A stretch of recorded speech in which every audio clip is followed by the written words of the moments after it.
The last Kinna, Kinna Lamed Vav, Sion Halos Shali.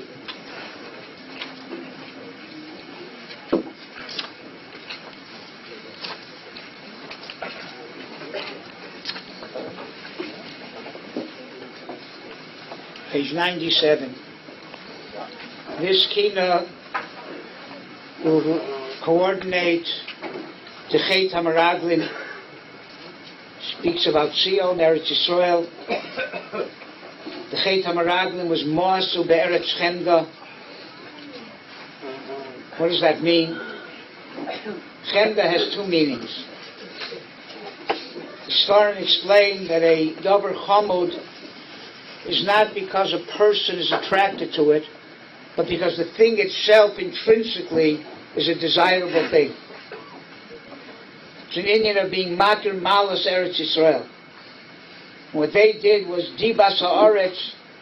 They attributed Eretz Yisroel to not being a Dover Chamud, just the opposite, to being something negative. There's an Isser to speak Lashon Hara about Eretz Yisroel. Even the Rabbeinu, the Ben Yehoyada says, even to speak badly about the weather in Eretz Yisroel. He brings a raya from the Gemara in Ksubas. The Gemara says that Rav Ami and Rav Asi used to, in the summer, move their base medrash from the sun to the shade, and in the winter from the shade to the sun, so the Talmidim shouldn't complain about the weather. That means that they took an entire base medrash, Vatal Talmud Torah. It takes time to move people from one place to the other, but it was kedai just that they shouldn't speak badly about Eretz Yisrael. Others say it wasn't that they shouldn't speak badly, but they should speak nicely about Eretz Yisrael and say how nice the weather is. What does that mean? It means that you can complain about things in Eretz Yisrael. There's a lot of things to complain about. But don't blame the land. It's not a land that the weather's no good. It's not a land that brings up people who are mechutzafim. It's not a problem of the land. It's a problem with the people, with the politics, whatever. If we would be Zoch, it says, Eretz Yisrael's Eretz Ashelo Sechzar Kol Bo. Nothing here is missing. Now today, maybe that's true. But when I came to Eretz Yisrael 33 years ago, there were a lot of things missing. They didn't have mayonnaise that was right to be called mayonnaise, or some kind of dribbling kind of thing. They didn't have Skippy peanut butter. They had something that was a pure excuse for peanut butter. They didn't have Star-Kissed tuna, right? They had something that was a poor excuse for tuna. And so too a million other things. So today you could say it's Eretz Ashelo Sechzar Kol Bo. But then, the Maisa with Rav Shimon Bar Yochai, he had a Talmud in his kollel who left Eretz Yisrael, went to Chutz La'aretz and became rich. Came back to Eretz Yisrael and showed off his wealth to the other Avrechim.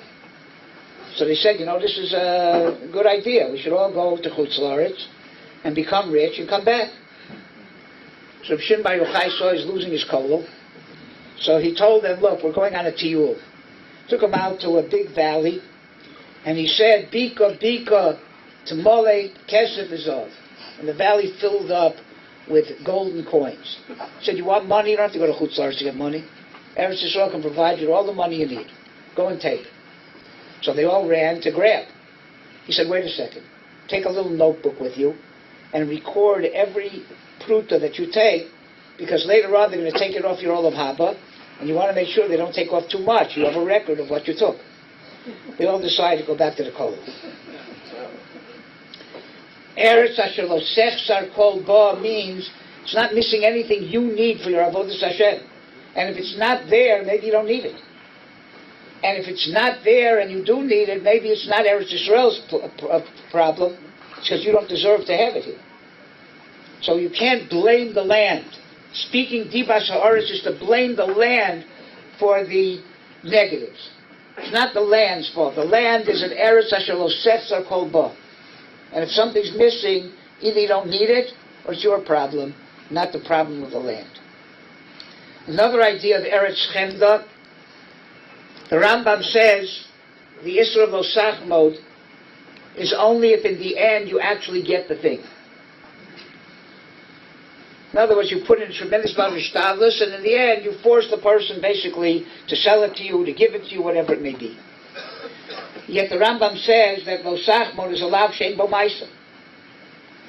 Well, the idea is that Vosach mode is wanting something. But if you don't really put in an effort to really get it, how much did you want it? So the fact that you put in the effort and eventually got it is only a siman that you really wanted it. That's the issue. The issue is not stam wanting it a little bit, it's wanting it a lot. How do we know if you want it a lot? If you put in the effort and you got it. Then you get malchus. That was the problem of Ma'imasu be'eretz chemda. They came and they said, Eretz Yisroel's Eretz Ocheles Yoshveha. Some say what it means is that if you're a visitor here, you're a tourist, you can be very nicely in Eretz Yisroel. But it's Ocheles Yoshveha. The people who live here, those are the people who are eaten up by Eretz Yisroel. The Maharsha says, what did they bring back from Eretz Yisroel, the Meraglim? They brought back Ta'anim, and rimon and grapes. What didn't they bring back? Shchita, Saora, right, Tamorim, and Shemen. Why? What's the difference? Those last four things are staples of life. The other things are desserts, right? They're nice grapes and nice figs. You don't live on grapes and figs, but they're nice dessert. That's what the Meraglim said. It's not a place you can live. It's not an Eretz Chemda. It's not a place you can put into practice. It's a nice place to go, take your slides, bring them back to Chutz La'aretz, show them to all your friends. Right? It's a nice place to visit. It's a nice place to eat dessert. But the staples of life are missing there. It's not a land that you can put into practice. That was the Chet HaMeraglim. Vayimasu Eretz Chemda. It's like Disney World. Nobody lives in Disney World. You go and visit.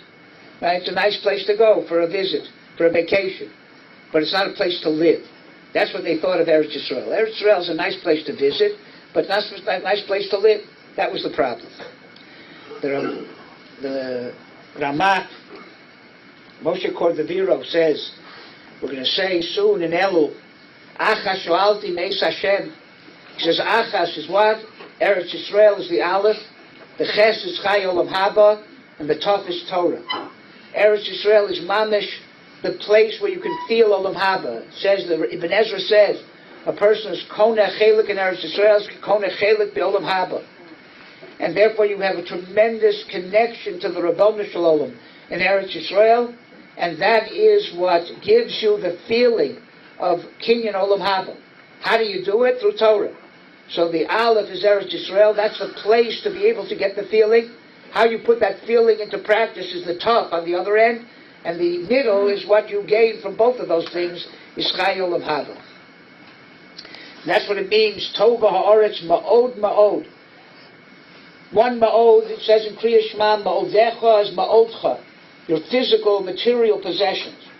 And the other ma'od is b'chol mido mido ha'kadosh baruch hu modedecha. Eretz Yisrael is good in both ways. It's Tova ha'aretz ma'od ma'od. It's good materially, and it's also good for you spiritually.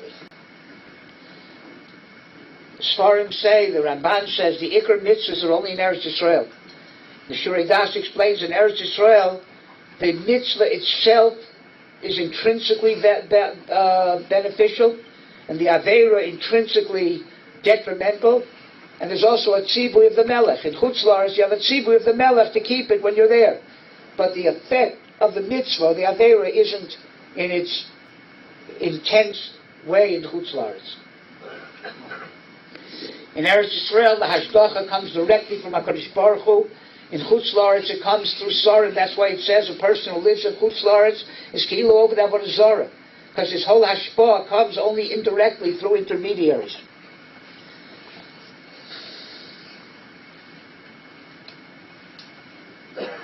And Eretz Yisrael only reaches its full Kedusha when Rov Yoshvei Aleha, when most Jews in the world live in Eretz Yisrael and live in the place where they're supposed to live according to their Shvatim.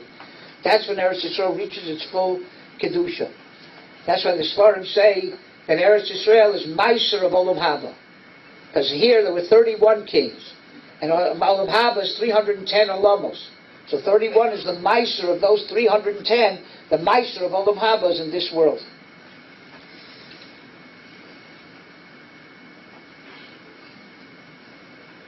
That's why the Meraglim, even though they said the truth, but the Netziv says Eretz Yisroel has a truth of its own. You have to know how to look at it properly to be able to really understand what is here. What they saw as negative was really positive. But you have to be able to see the truth of Eretz Yisrael the same way. Reb Yonason Eibshitz in Avos Yonason says that the final Nisayan of Golus is going to be to negate what the Meraglim did. They didn't want to go to Eretz Yisrael. They were afraid that it would mean their demise. And she says, before Mashiach comes, Klal Yisrael will return to Eretz Yisrael. Before Mashiach comes. And there'll be a Yishuv here in Eretz Yisrael. There'll be a lot of tzaros. And the Nisayan is, will we stay or will we leave because of the tzaros?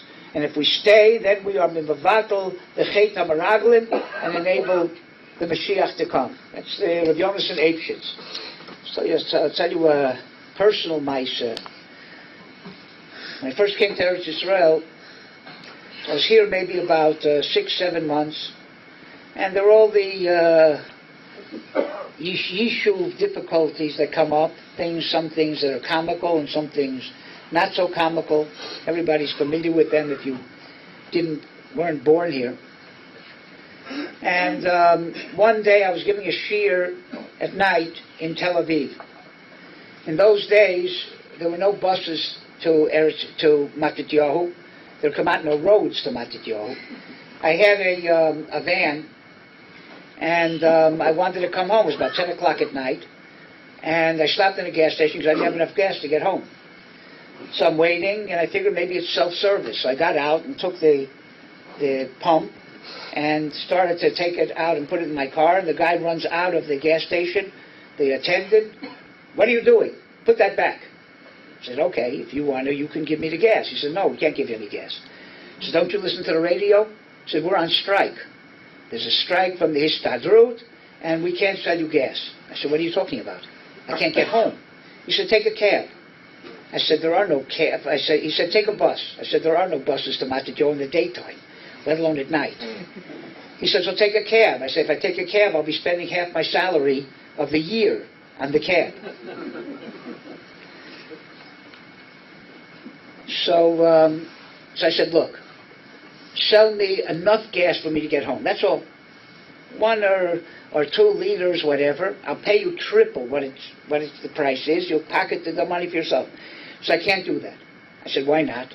He said, because maybe you are a spy from the Histadrut who wants to see if I will sell gas and I'll lose my license. I said, do I look like a spy from the Histadrut? He said, you can't never tell. I said, okay, so what do you suggest I do? I'm stuck here.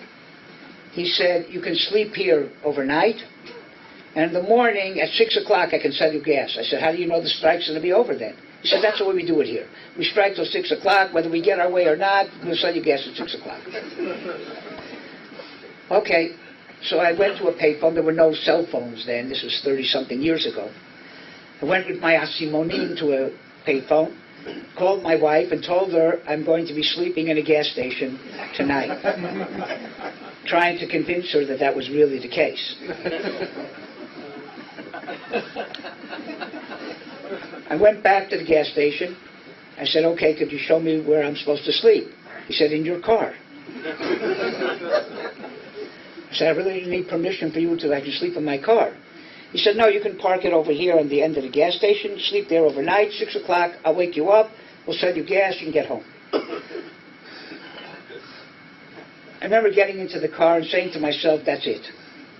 Tomorrow I go to the U.S. Embassy and ask for asylum with my entire family. We are leaving here. There's no way I will stay here another minute in this country. I never had to sleep in a gas station in America, and I'm never going to sleep in a gas station again. And this is it. I'm finished with this place. I must have fallen asleep. About 1 o'clock in the morning I woke up, and I was a little bit calmer. And I said to myself, okay, let's be honest. The reason you moved to Eretz Yisroel, left Miami, left a beautiful home with a pool, right, left a beautiful kahila, is because you never have to sleep in a gas station in Eretz Yisroel. That's the reason you came? Obviously not. Is that the reason you're going to leave? Because one night you had to sleep in a gas station? Obviously you came here because there was a lot of other positive things that brought you here. Is one night in a gas station mevatel all those things? And at that point, I don't think there's anything that could have happened here that would have made me go back to Chutz La'aretz. All right, I'm here 33 years. So that's a Nisayim. The Nisayim is going to be a lot of problems here. Some much worse than sleeping in a gas station. Much worse. And some much more humorous. The Nisayim is going to be people who are going to come back to Eretz Yisroel. And are they going to stay here, or are they going to give up because of Narishkeiten, or not so much Narishkeiten? How much are they going to appreciate Eretz Yisroel and not speak badly about the land and blame the things that happened to them on the land, blame more on themselves, and maybe they have to massacre themselves. So that is the last Nisayim. There are a few brisim. Bris Milah is the bris of the body. Bris Shabbos is bris of Zman. The Keshes is a bris for the world. Torah is a bris of the Seichel. And Eretz Yisrael is a bris of Makom, a place. And all of these things coalesce together to make our connection to the Rabbanu Shalom. Shalom HaKodesh says that Avram Avinu was in Eretz Yisrael 5 years before Lech Lecha.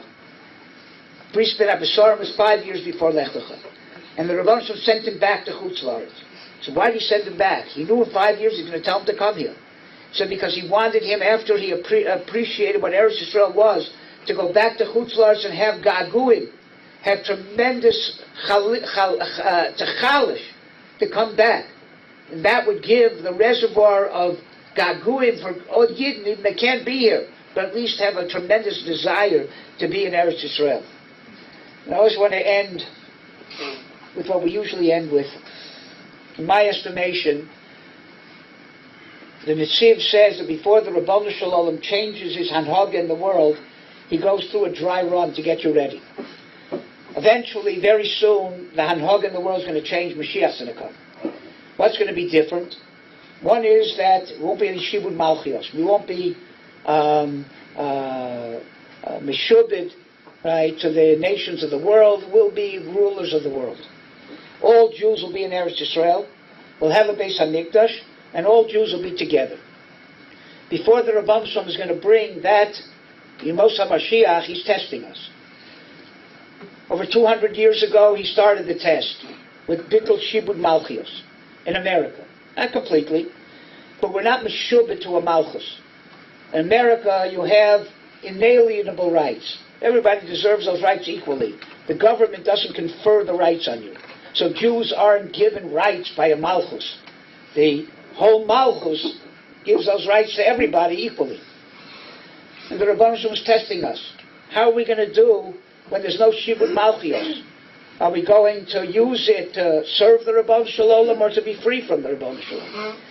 And then, 70 years ago, the Rabbanu Shalom gave us portions of Eretz Yisrael. Small portion. Are we going to appreciate it? People who live here properly.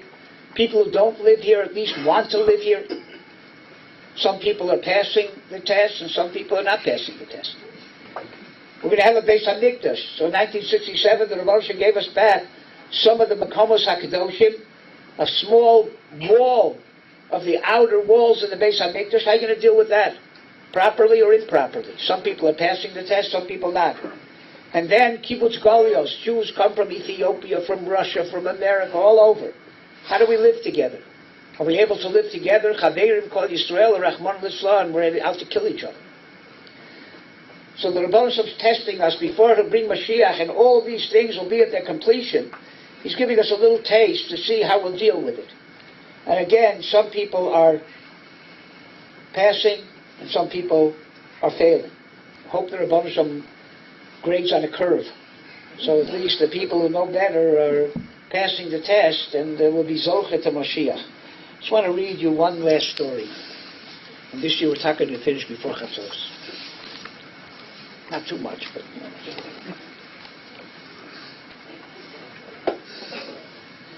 It's a boy, Charlie McCutcheon. a boy who was a Holocaust survivor. He's lost his parents and his entire family in the Holocaust. And he came to a day school in America, and the boys noticed one very odd thing about Chaim. He always carried around a box of Barton's candy that appeared to be empty. He held it when he davened, he clutched it when he learned, he even had his hand when he went to sleep at night. The boys eyed the box curiously, but Chaim never offered the slightest explanation for his strange behavior. One day during class time, the Rebbe was suddenly called out of the classroom. One boy seized on the bright idea of asking Chaim about his box. "Chaim, let's see what's in the box," he called out. "No," Chaim cradled the box protectively and shrank back. "Come on, show us, Chaim. What are you trying to hide?" And the boys grabbed the box from him, opened it up, and in there was a small piece of soap. And they started to ridicule him. This Chaim was carrying around this box with a piece of soap in it, right, clutching it or whatever. "Look, Rebbe," he grabbed the box and held it out. "Look what the Chaim carries around all the time. Isn't that silly?" The Rebbe took one look inside the box. His face grew suddenly still. "Quiet down, boys." The words were spoken softly, but the boys immediately stilled their laughter and got into their seats. "Chaim," his voice trembled slightly, "is this soap what I think it is?" Chaim swallowed and nodded. His voice was nearly inaudible as he replied, "Yes, it is, Rebbe." The Rebbe turned to the hushed class. "Do you know that the Germans used to take the fat from the bodies of the Jews they murdered and turn it into soap?" Suddenly Chaim leaped to his feet. Tears spurted from his eyes as he cried out to his classmates, "You go home for Shabbos. You have a father, a mother. Even if you don't, you have photographs and memories. What do I have? No family, no brothers or sisters, nothing at all. I don't even know what my parents look like. I don't even know if they were buried, if their ashes were just left there. Someone once told me that this soap was made from Jewish flesh, so I thought that perhaps there's a fraction of my father and my mother in this soap. This is all I have of them. That is why I keep it near me all the time." In the end, Chaim was older to Eretz Yisroel, became a doctor, and he met up with one of his classmates years later. And he said to him, "I'm curious, whatever happened to the box of soap?" So he told him the following. He said, "When I came to Eretz Yisroel, I learned something very important here in Eretz Yisroel. I discovered that Lo Alman Yisrael, the Jew, is never orphaned. Even such an orphan as I was, with no clues about his family. Here I found a family and a life. I found a Torah that did not die in the camps. So I buried the soap. It's under a stone, but next to a fruit tree that continues to grow.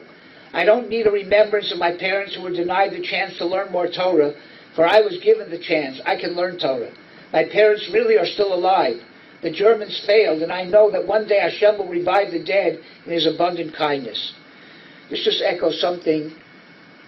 When I had the Shaila to come to Eretz Yisroel or stay in Miami, and the truth was that my ratzon was to stay in Miami, not to come to Moshav Matityahu, where there were 11 families in the middle of nowhere, at that time for sure. There was no Kiryat Sefer, there was no Chashmonaim, there was nothing here. There was Kfarut, Shilat, and not all the stores there. That was all empty land. There was nothing here. It was impossible to get here. And there was 11 families here. In Miami, I had 300 families, beautiful big shul, in the middle of a beautiful community with a house with 5 bedrooms and a swimming pool in the back. So my netiyah was to stay there. But my wife's netiyah was to come here, because she felt that that was what's best for our family. So I called my Rosh Yeshiva of Gifter and said to my wife, let the Rosh Yeshiva, he sent me to Miami, let him decide if I should leave or not, figuring that Rav Gifter was sure to tell me to stay in Miami.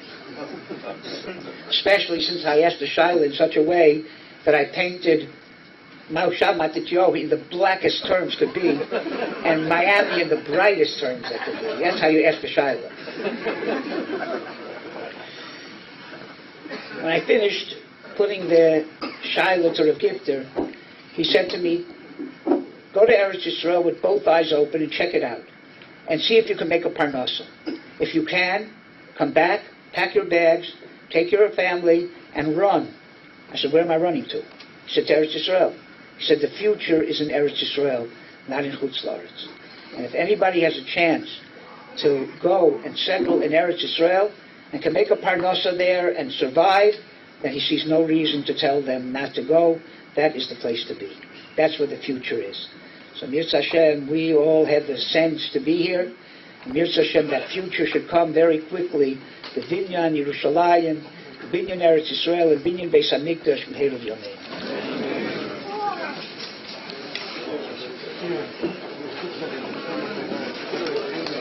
This broadcast has been brought to you by Medabrim Communications, broadcasting live from anywhere in Israel.